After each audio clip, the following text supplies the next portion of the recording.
Mhm.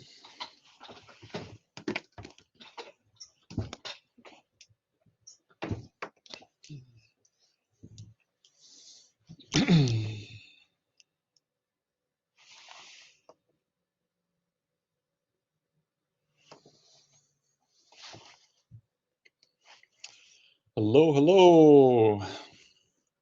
Nice to see you all. And just before we start, I would like to do the sound check and the video check.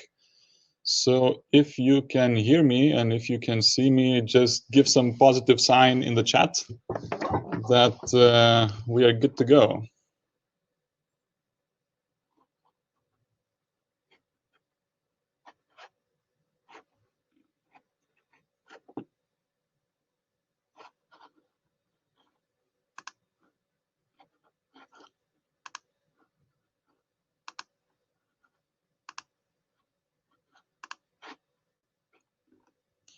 Yes, good. Great. So I think it's about the time to start. And welcome to the session, which is called RPA for Smart Logistics. And myself, I'm Justas Brazauskas. I am from Metso Autotech, and to be more specific, from the Global Business Services Unit in Lithuania. And just before we start, I would like to know you better. And I have just created a few questions in the poll just to know you and where you come from, what kind of person you are, and what do you work with, or actually what process area do you work with. And this would help me just to know my audience, or as we in finance we call it know your customer.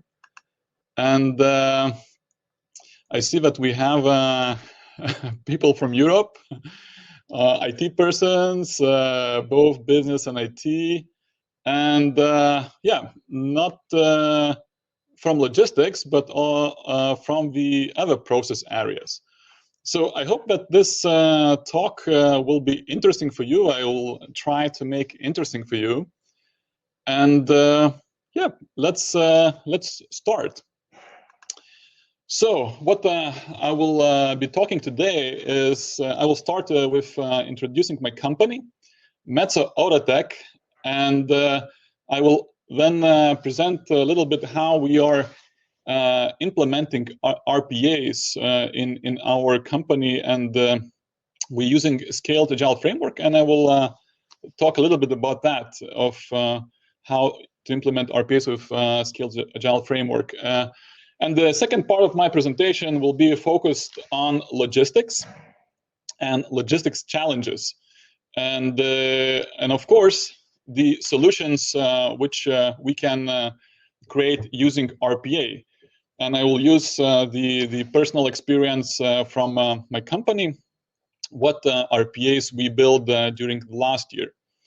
And just before we start, I would just wanted to start with a short story, or actually a legend.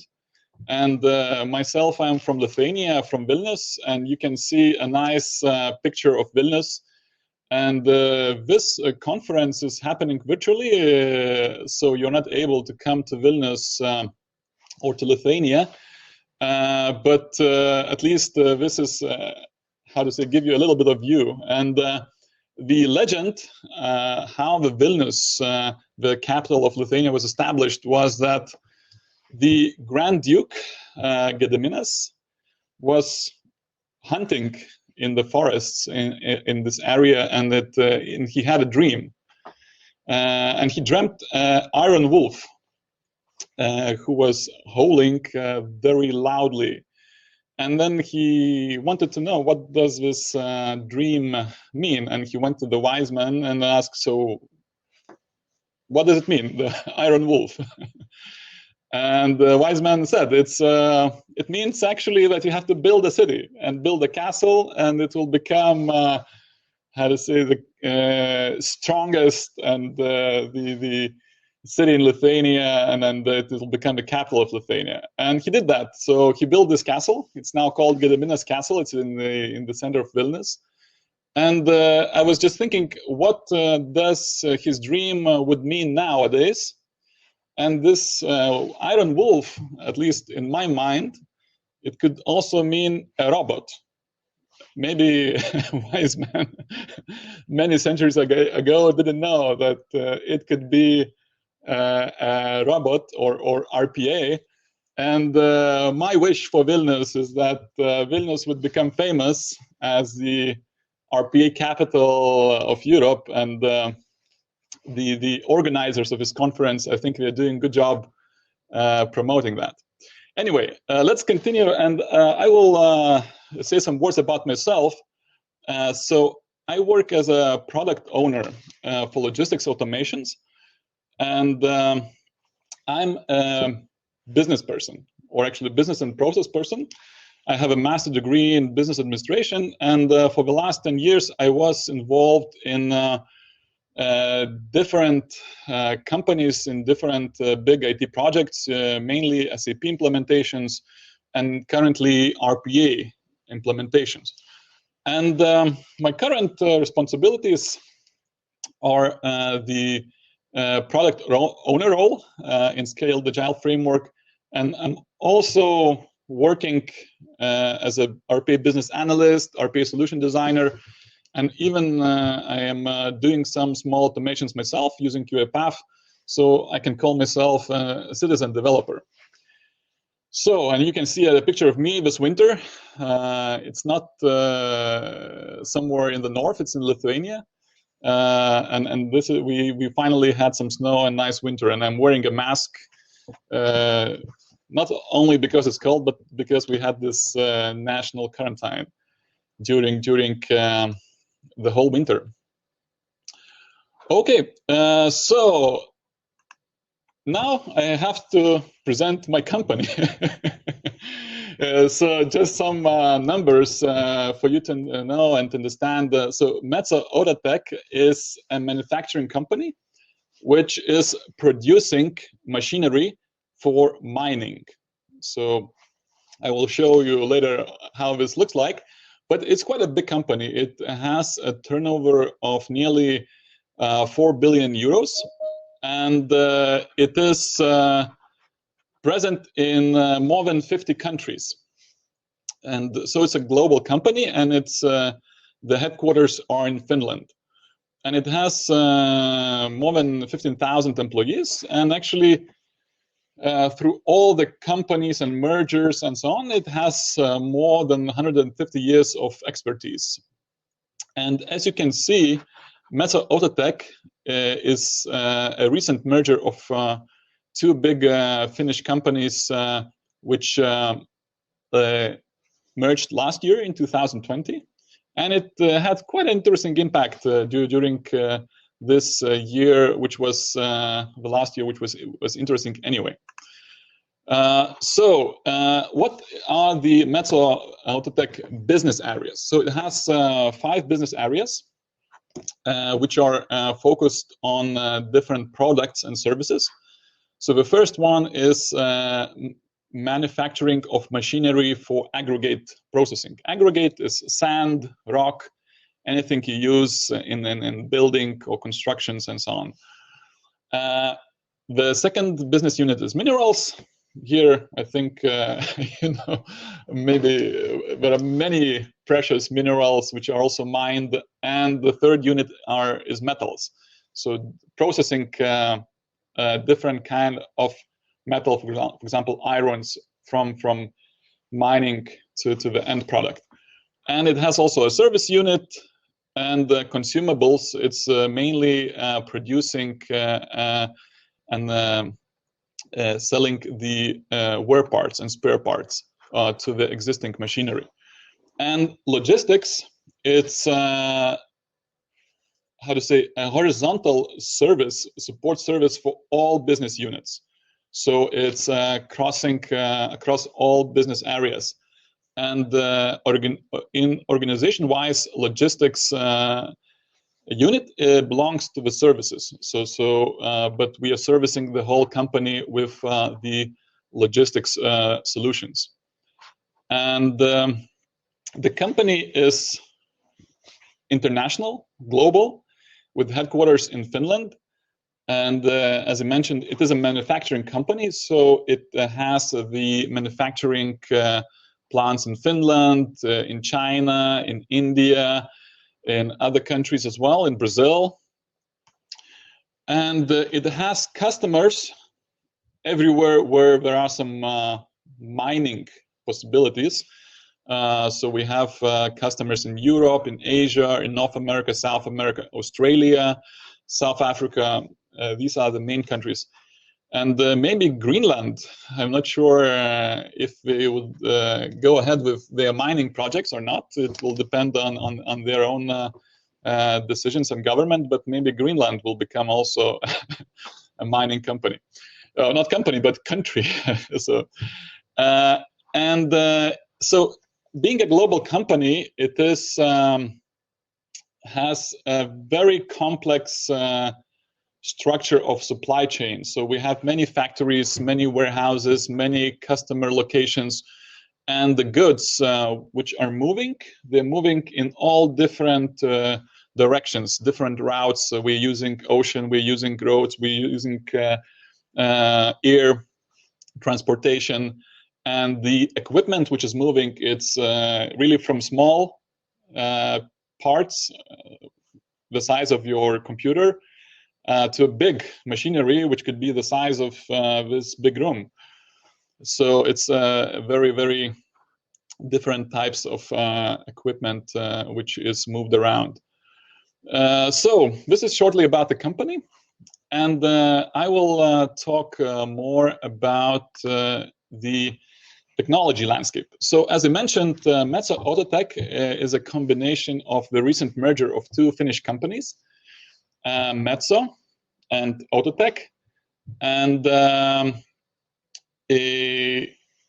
interestingly enough, that Metso was using UiPath as its main tool for automation, for RPAs. And Outotec was using Blue Prism. So both tools are good. I will not discuss pros and cons of these tools, but Metso was higher in size and the higher number of automated processes, and Metso was using UiPath. Therefore, it was made decision to harmonize all automation in UiPath, and we had a migration project where we had to migrate all Outotec RPAs from Blue Prism to Metso UiPath. And another interesting thing is that both companies are using SAP as their main ERP system. So it's the backbone of the supply chain. So it's using the main SAP modules for logistics, SAP MM, SAP SD, and of course finance and so on. And the interesting fact is that now it has two separate SAP landscapes, one from Metso, another from Outotec. And as many companies, it has the same challenge of integrating the SAP systems and also at the same upgrading to the newest version, to S4HANA. And there are different approaches how to do that. You can have a totally new SAP installation, so-called green field approach. It could be an upgrade of existing SAP or the brownfield. So I will also not get into details about that, but the impact for automation is quite significant because our RPAs are built now on the current SAP platform, current ERP, and it's built with UiPath, and any upgrade of SAP will have a big impact for all the automation. But this is still waiting for us. And I was mentioning the scaled Agile framework. So it is a framework used by many big companies around the world to structure the IT delivery. All IT delivery in big company, and RPA is part of that. So I think maybe some of you know more, some know less, but basically it's Agile framework for big corporations. So it's this kind of Scrum team or Agile team methodologies and ceremonies brought upper to the high level. So we have Scrum or Agile teams which are doing Scrums, and they have Scrum Master, and they have product owner. I'm one of the product owners, and we have sprints, and the sprints are put into bigger, how to say, intervals. We call them, these are called program increments, and then we have program increment planning, review, and of course demo sessions during that. So this is the framework which Metso Outotec is using, and actually we are transitioning to it. So it's still a new thing we are learning, and we are building RPAs using that. And actually it requires some mental shift to Agile thinking. But once you learn it and once you use it, it becomes very smooth, and actually it brings so much transparency that all the teams, they know what other teams are doing. So that's very good for the company and for company culture in general. And how Scaled Agile framework is applied at Metso Outotec, we have 6 value streams, or Agile release trains. So you have here you can see a nice picture of speed trains, and those value streams or Agile release names, they have their acronyms, and maybe they don't say much, but the first one is about customer digital experience. The second one is the standard products. The third one is the special products or custom products. The fourth is services. Then we have the corporate functions like finance, and the last one is IT and enterprise applications. So these are the value streams, and myself, I am part of the standard products or standard products and parts. And this stream, it includes all logistics. And the challenge is that other RPA initiatives or RPA cases, RPA projects, they are part of other value streams. So for example, finance RPAs are in this Agile release train called GRP. The overall, our RPA delivery team, we call them RPA Factory. They officially belong to the value stream of IT and enterprise applications. So we need to have some coordination, and then we are doing that, of course, using the Scaled Agile framework ceremonies and also tools. And we are using Jira for that. And this is a bit more deep dive how we structure the IT delivery. So we have a value stream, the standard products and parts. Inside the value stream on business side, we have value stream lead, who is representing the product management. And we have RTE, release train engineer or Agile coach. And we have different teams. And each team, they have a product owner.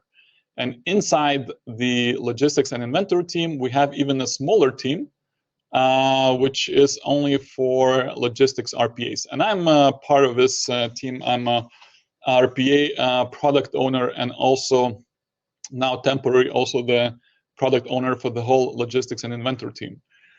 And I'm interacting with our IT department, where we have the RPA Factory IT delivery team, and it's led by RPA Factory lead, and we have one Agile team, one Scrum team for RPA development.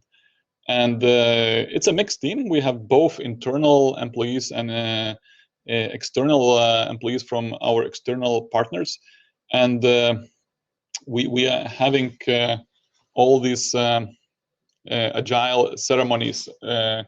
So on program increment level, we have PI backlog grooming, then of course solution demo, PI planning, and those events are happening every quarter. So every quarter we have a big event which is called PI planning, where everyone comes together, and of course now it is happening virtually. And also we have those sprint activities, sprint planning and sprint review, and we have one sprint only for innovation and planning. And RPA is actually always linked to some kind of innovation. And what we're doing, we are organizing RPA Hackathon. It's a virtual event where both business and IT meet and create RPA prototypes, which then later are delivered and deployed in production. So then I will just do a little bit promotion for the hackathon itself. So we had already two virtual hackathons, one in 2020 and in the other one in 2021.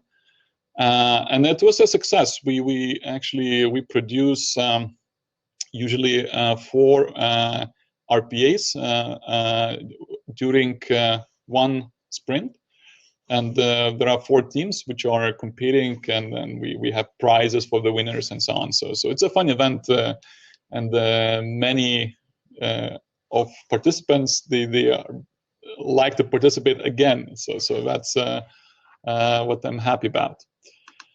Okay, and let's go then to the main part of my presentation, really about the logistics problems or challenges. And I use this picture from Mars, and then from this new robot which was now landed in Mars. And actually the story behind it is that this kind of project is actually a logistics project that has many things to think about, or it's actually R&D project, and the cost of failure is very high. So if you make a mistake or if you fail in some part of that, it's how to say, it can cost not only billions of dollars or euros, but it can also have the reputational damage because the whole world is watching you. So, of course, these kind of issues and problems, we need a special organizational and structure, and then you need to have such big organization as NASA to create or execute successful missions. But at least every company has some problems, smaller ones or bigger ones, and then let's not call them problems, let's call them challenges. And what are the challenges or problems for logistics? And for the logistics challenges, I was thinking what they could represent, and I used this picture in the beginning of my presentation and now, and it somehow represents or illustrates the logistics challenges. So in general, last year, 2020, was very complicated year for everyone, both personally and then for the companies, and due to the pandemic. And it also had the very big impact for supply chain and all logistics processes, and then all logistics teams and logistics organizations, we were having quite a big stress of having all the on-time deliveries and then to meet all the KPIs. And of course, there are unforeseen events like COVID and then pandemic.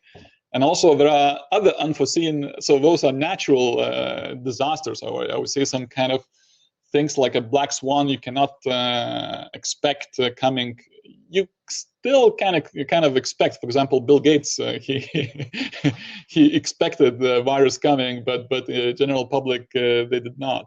And the same thing, you can have other accidents like a ship stuck in Suez Channel, which blocks the whole traffic between Europe and Asia. And this is also something that no one was expecting or planning. I mean, there must be some business contingency plans, like what happens if ships get stuck. But I think nobody was really thinking about it seriously, or actually, at least for me, it was the first time I heard this kind of situation. And the summary of this picture is that even like big challenges, big problems can be solved with small solutions.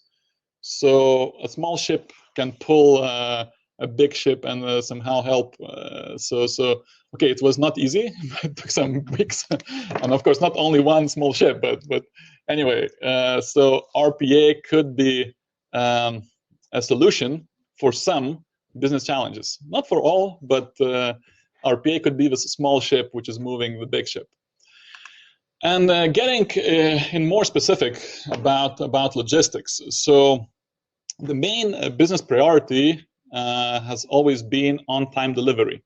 That we have on-time delivery for our customers, and of course, for that we need to have on-time delivery for our internal transportations between internal locations, and the whole supply chain must be synchronized to have this on-time delivery.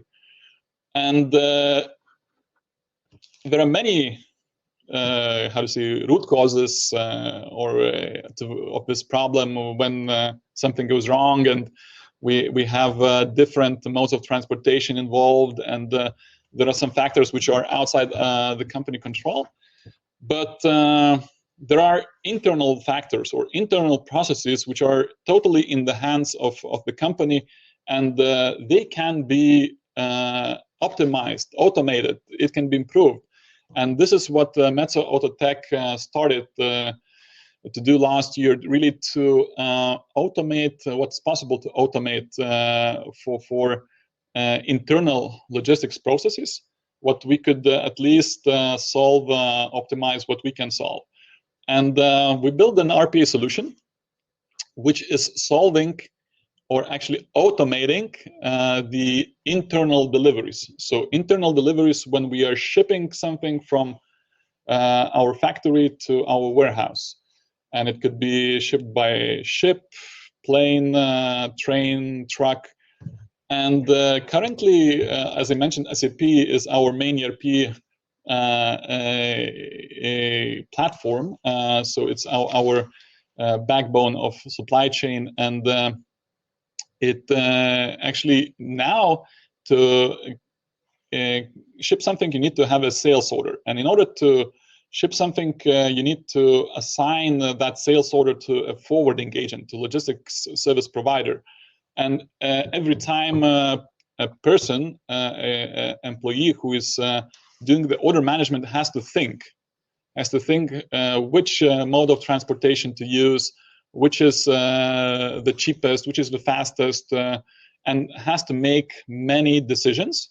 Those are sometimes complex, or sometimes they're very simple decisions, because we have quite clear rules what forwarding agent or logistics service provider to select in each case.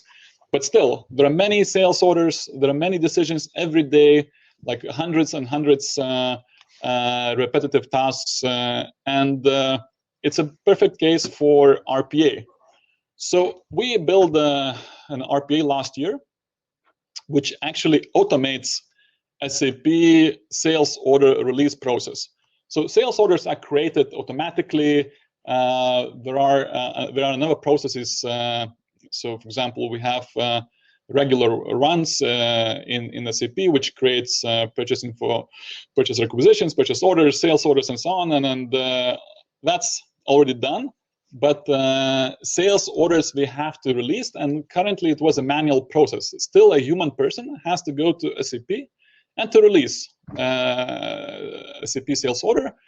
And as I mentioned, one important step before releasing is to choose the best transportation option, or so-called forwarding agent.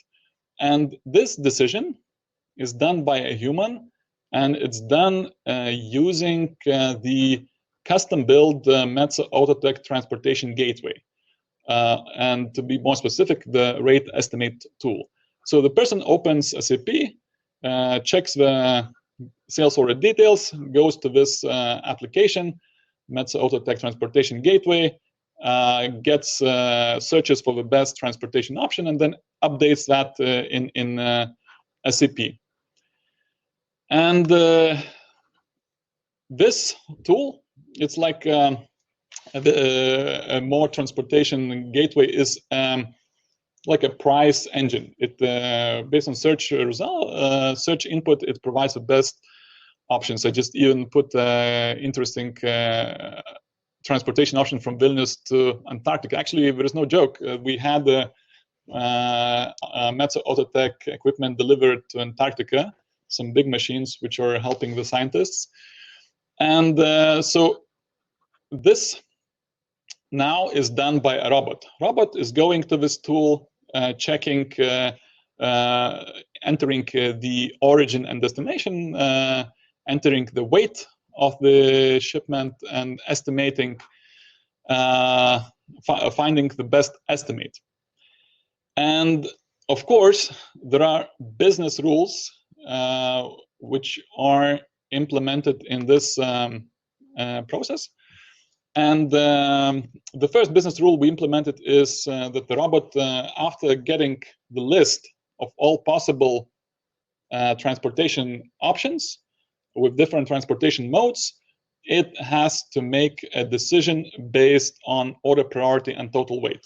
And just to give you a simple rule that if the total weight of a shipment is less than 60 kilograms, then the robot is selecting air transport using courier. If the weight is more than 60, then it using either ocean or road transportation. And having this information and having the list of available options, the RPA is making a decision. We can say it's a smart decision, not so smart, but it's just have all those business rules implemented.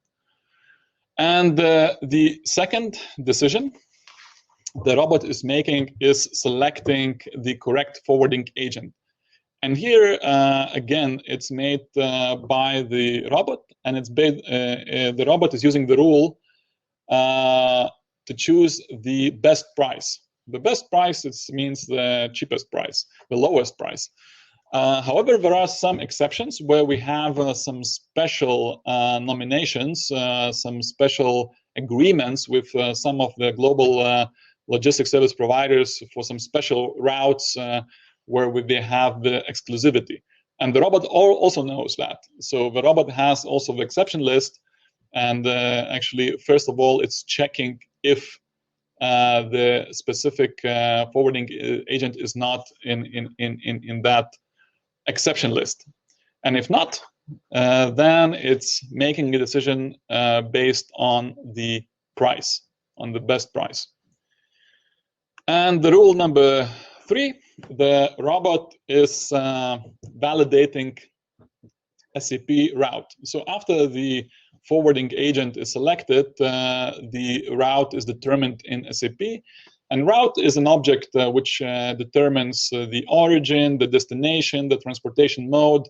And it's an important factor because the route also has the attribute of planned transportation time, or actually what is expected for the goods to be transported, the transit time between the starting point and the end point from A to B. And we have many routes in the system. We have like thousands of different routes, and the robot is also doing validation if all those routes, which are determined, are correct based on some validation rules. And we are just actually doing the quality assurance. We're doing the quality assurance. The SAP routes, which actually is a master data. It's a master data already set up. It's correctly set up, and we are, by running this robot, we also validating doing the quality assurance.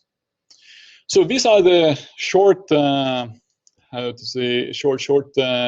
overview of this RPA and the business rules. And what is the outcome? What is the result? So this is a busy slide. This is a busy slide. It shows all the robots or all the RPAs which are live for logistics processes at Metso Outotec. And it shows the numbers of technical hours, like how many hours the robot was running. And I was highlighting this RPA. It's our internal code is 45, and it's called SAP Sales Order Release Automation. And we went live in end of June. So it started working in July, and it was now running, at least in last year, it was running for half a year, for 6 months. And it has become the top performing robot in logistics process automation. So it actually had around 2,800 technical hours. And if we convert those technical hours to human hours, if we use 1-to-1 ratio, like 1 hour of a robot is equal to 1 human hour, so we could have roughly around 3 full-time equivalent of time savings. So it's not always correct, but it's just a good estimate. And this RPA was actually in some months it was using, or actually it was making up to 45% of all technical hours. So actually, 45 of this workload was created by this robot. So now let's go to conclusions, and let's just have a few takeaways, and just what are the main automation focus area for customer logistics. So in the previous slides, you saw over 30 different RPA processes which are live, and they can be grouped in 3 categories. And the first one is transactional processing. So it's processing daily transactions of logistics. Orders, different kind of orders, purchase orders, sales orders, and so on. And this is mainly automating the existing manual tasks which are done in the current ERP applications. In our case, it's SAP. And another type or group of robots, it's robots which are helping to clean up the master data.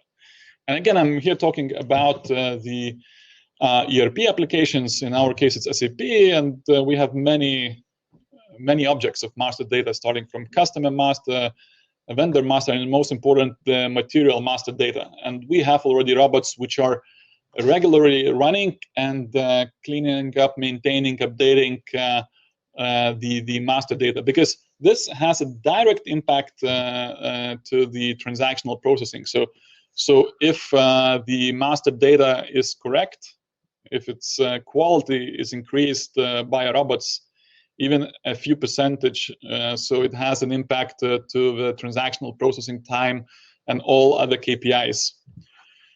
So, and the last is a group of RPAs or robots. It's reporting and analytics, and here we have already built some solutions which are automating different kind of reports in Power BI. So we have a Power BI desktop application automation. Then we have robots which are working with SQL databases, reading or entering some data, and also with SAP BI. So robots are actually filling the gaps where there are no direct integration or APIs, and sometimes it's a temporary solution, but sometimes it's a quick fix which becomes a permanent fix, and actually sometimes it's working so well that it's not changed. Although maybe sometimes it's, of course, it's best to use direct integration between the applications. So these are three areas which we are focusing in logistics. And just to leave you with some good insights or some food for thought, I would like to show the final slide. It's about, actually it's from Gartner Technology Trend Report. It's called Top Strategic Technology Trends for 2021. And automation is part of that. It's part of 9 strategic technology trends. Actually, it's called hyper-automation. And then I think it's nothing new, but it's still important to mention it, that it remains quite high on and it will remain quite high on business agenda. And just to be more specific, hyper-automation is about this idea that anything that can be automated in an organization should be automated. So regardless of the process area, what kind of process, it should be automated. But of course, personally, I think that there must be intelligent automation. It means that, of course, the robots have to be intelligent, but also the decisions or prioritization, what to automate, it has to be intelligent. And it's better to start really with those automations where we have the highest business value. So the backlog is prioritized based on business value. And business value, it's of course the time savings, the business benefits, but also we should assess also the IT effort, the development effort. And the best measurement is the expected return on investment. So we have the business value divided by IT effort. So just really seeing how much we invested and how much we get out of this automation. So that's the best way to do the evaluation before doing all kind of automation decisions. And of course, there are other decision or prerequisites like optimization. Optimization should go hand in hand with automation, and there'll be a separate talk about that tomorrow. So using my last minute, I just want to invite you also to join the panel discussion tomorrow, which is called Optimize or Automate, what should go first. And we will discuss different approaches between theory and practice. And I hope we will have an interesting discussion tomorrow. So that's all from my side. So I think now we can switch to the questions. And I have already, I can see already two questions. So I will start from the top. And a question from Dan: what are some of the prominent limitations of UiPath? So actually, as I said, I'm a more business person. I'm not a technology person, but at least what I can see that it always good to compare UiPath with Blue Prism or some other automation tools, and then at least from my experience, I didn't see any limitations until now. Maybe the limitations are when we are working directly with some machine learning modules. So then UiPath has to connect or to have some machine learning capabilities. And I think that machine learning part can be some limitation. And at least I'm pretty sure that UiPath is also developing in that direction to have the machine learning built in so good that it's as good as any other machine learning in any other tools. And the second question is, are all SAP modules suited equally for providing data in a structure used for RPA? For example, SAP P41. SAP P41, maybe it's how to say some kind of production module, but my experience is that it very much depends on SAP end user interface. We can call it SAP graphical user interface or SAP GUI or SAP Logon. So there are types of SAP applications which are using that SAP GUI. And there's a new type, this is SAP Fiori, which is based on HTML5, and it's a web interface experience. And of course, Fiori is the future. It's much nicer, it's much better for end users. And UiPath is very well suited for both, having this standard interface from SAP and from Fiori. And actually, all SAP modules which are using this SAP Logon or SAP GUI, they are can be very well automated with UiPath. I don't see any issues unless you build some custom code, custom transactions, some kind of layouts, outputs, which are hard to read for the robot, but even that can be automated. And the question is the next one from Yuris. Is SAP Intelligent Robotic Process Automation used in your organization? Not yet. So we are on SAP transformation journey to S4HANA. And S4HANA will come with built-in intelligent robotic process automation. For example, it will have automatically such finance functions as invoice matching or any kind of other nice features. And currently, we do not have this in our current SAP ERP, and we are building similar kind of capabilities with UiPath and machine learning. So, for example, we have a project ongoing for invoice recognition, invoice matching, invoice information extraction by RPA, and then we are connecting that to machine learning module that the RPA would get smarter, over time. So at least the SAP Intelligent Robotics Process Automation will come later with S4HANA, and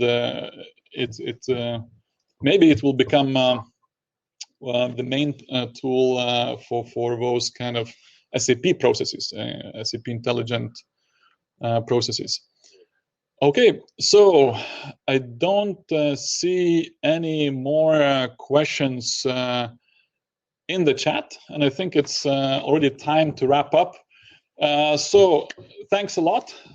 Thanks for your time. I think I'm already over time, actually. I didn't count, I think, 5 minutes for the questions, but I hope I didn't steal time for any other speaker. So thank you very much, and hope to see you tomorrow in the panel discussion about optimization and automation.